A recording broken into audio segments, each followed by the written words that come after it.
Hello guys. आज का हमारा टॉपिक है अर्थ स्ट्रक्चर एंड इट्स कॉम्पोजिशन। और ये टॉपिक स्पेशली उन स्टूडेंट्स के लिए बहुत इंपॉर्टेंट है जो किसी एग्जाम में अपीयर होने वाले हैं। ये जनरल साइंस का मेजर टॉपिक है और इससे रिलेटेड मल्टीपल एमसीक्यूज एग्जाम्स में देखे गए हैं।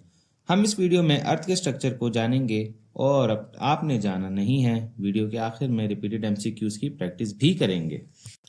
सबसे पहले हम ये जानेंगे कि अर्थ के इंटीरियर का मॉडल हम इन्फ्लुएंशियल डेटा के थ्रू डेवलप करते हैं। ये डेटा हमें साइज्मिक वेव्स को स्टडी करने से मिलता है। ये साइज्मिक वेव्स अपनी स्पीड और डायरेक्शन चेंज करती है whenever they cross the boundary of a medium, जैसे कि आपको वीडियो में देख भी सकते हैं। इस डेटा के एनालिसिस के साथ जब हम अर्थ की और मैग्नेटिक और ग्रेविटेशनल फील्ड के डेटा को इंटीग्रेट करते हैं तो फिर अर्थ का इंटीरियर का जनरल मॉडल डेवलप होता है। अर्थ के स्ट्रक्चर दो हिस्सों में डिवाइडेड है, केमिकल एंड मैकेनिकल। पहले जानते हैं केमिकल कॉम्पोजिशन क्या है। इसमें तीन पार्ट्स होते हैं। Number 1 is crust, number 2 is mental, number 3 is outer and inner core. तो दोस्तों आउटर एंड इनर कोर इसका ये सेम ही पार्ट है, बट इसके दो नाम हमने इसलिए रखे हुए हैं क्योंकि आउटर ये basically outer is liquid and inner is solid. तो इसकी वजह क्या है ये मैं आपको वीडियो के लास्ट में ज़रूर बताऊंगा। क्रस्ट अर्थ की आउटर मोस्ट बाउंड्री है जिसमें कॉन्टिनेंट्स प्लस ओशन शामिल है। दोस्तों ये वही लेयर है जहाँ पे मैं और आप इस वक्त रह रहे हैं। तो क्रस्ट जो है ये कॉन्टिनेंट्स के बीनीथ 40 टू 75 किलोमीटर थिक है, ये आपने याद रखना है एमसीक्यूज के लिए। और 5 टू 10 किलोमीटर ये थिक है ओशंस के बीनीथ। तो ओशंस की अगर आप डेप्थ निकाल दें तो ये इतनी ही रह जाती है वहाँ पे। बाकी इससे रिलेटेड जो एमसीक्यूज में इंपॉर्टेंट चीज़ें हैं वो आपने ये याद रखनी है कि क्रस्ट मेनली एल्यूमिनो सिलिकेट से मिलकर बना है और इसका जो वॉल्यूम है दोस्तों ये जस्ट 1.4% है। तो आप इस बात का अंदाज़ा इस तरह से लगा सकते हैं कि इसका वॉल्यूम ऐसा ही है जैसे सेब के कंपैरिजन में उसका अपना छिलका। तो आपको पता है ना, सेब की कंपैरिजन में उसके छिलके की कोई औकात नहीं, तो इसकी भी सेम वैसी ही वैल्यू है। और एट लास्ट इसकी जो टेम्परेचर की अगर हम बात करें तो इसके डीपेस्ट पार्ट में हमारे पास 870 डिग्री सेल्सियस तक का टेम्परेचर होता है और ये मोस्टली चीज़ें जो वहाँ तक जाती हैं वो वहाँ पे मेल्ट भी हो जाती हैं। और दोस्तों आपने एक चीज़ याद रखनी है कि क्रस्ट में आपके पास तीनों टाइप्स ऑफ रॉक पाए जाते हैं, igneous, sedimentary and metamorphic rocks.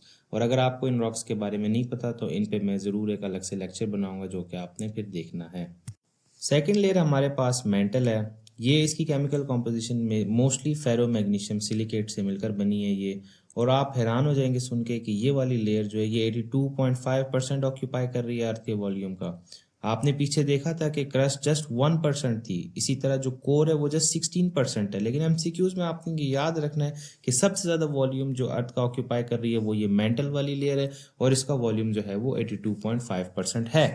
बाकी इसके डेप्थ से रिलेटेड आपने ये बात याद रखनी है कि 2900 किलोमीटर्स जो है वो इसकी थिकनेस है। और मेंटल को जो है साइस्मोलॉजिस्ट उन्होंने डिफरेंट सब लेयर्स में भी मजीद डिवाइड किया हुआ है। Upper mantle, transition zone and lower mental.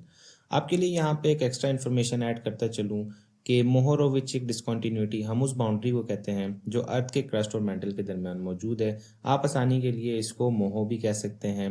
जैसे कि और अपर मेंटल जो है वो इस मोहो से स्टार्ट होता है और 400 किलोमीटर्स तक इसकी थिकनेस होती है।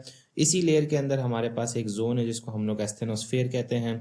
एस्थेनोस्फेयर के बारे में दोस्तों आपको मैं एडिशनल इन्फॉर्मेशन जो है इस वीडियो के नेक्स्ट पार्ट में दूंगा जहाँ पे हम मैकेनिकल कॉम्पोजिशन को समझेंगे। सेकेंड इज हमारे पास यहाँ पर ट्रांजिशन जोन आता है। इस जोन को हम लोग ट्रांजिशन जोन कहते हैं। ये लगभग 400 किलोमीटर से स्टार्ट होता है और 670 किलोमीटर्स पे एंड होता है। और आपने इस बात को याद रखना है कि इसको ट्रांजिशन जोन हम लोग इसलिए कहते हैं क्योंकि यहाँ पर मिनरल्स जो हैं उनके स्ट्रक्चर और उनके एटॉमिक अरेंजमेंट में चेंज आ रहा होता है and it is due to the increasing pressure and temperature of this region. इसके बाद हमारे पास थर्ड रीजन है जिसको हम लोग लोअर मेंटल कहते हैं। ये मोस्टली मैग्नीशियम, सिलिकॉन, आयरन से मिलकर बना है और ये रीजन अपर मेंटल से डेंसर है क्योंकि यहाँ पर ज़्यादा प्रेशर मौजूद है। लास्ट और थर्ड लेयर हमारे पास आउटर एंड इनर कोर है। इवन दो दोस्तों ये लेयर जो है हमारे पास अर्थ के हाफ ऑफ द रेडियस के बराबर होती है, बट वॉल्यूम के हिसाब से ये जस्ट 16.1% है। इस लेयर का आउटर पार्ट लिक्विड है और इनर पार्ट सॉलिड। अर्थ के इनर कोर में एक्सट्रीमली हाई प्रेशर होता है और टेम्परेचर भी हाई होता है, बट प्रेशर एक्सट्रीमली हाई होने की वजह से ये वाला पार्ट जो है एंड वाला पार्ट, इनर पार्ट, वो अर्थ का सॉलिड शेप इख्तियार कर लेता है। बाकी जो हमारा आउटर कोर है उसकी जो थिकनेस है वो 2300 किलोमीटर्स है।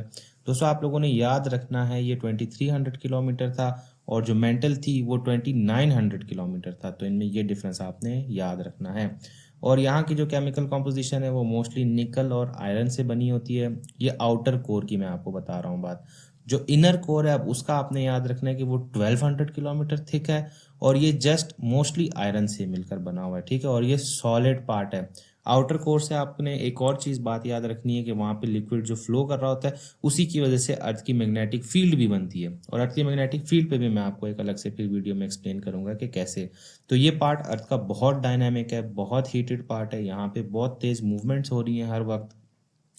तो बाकी बस दोस्तों, उम्मीद है आपको ये लेक्चर मेरा पसंद आया होगा। तो ये वीडियो को ज़्यादा लंबा नहीं करते हैं, मैकेनिकल स्ट्रक्चर के लिए हम एक और दूसरी वीडियो बनाएंगे और उसी वीडियो के एंड पे हम इस टॉपिक से रिलेटेड तमाम एमसीक्यूज़ आपके साथ शेयर करेंगे। तो आप सब अपना ख्याल रखिएगा। अल्लाह हाफिज़।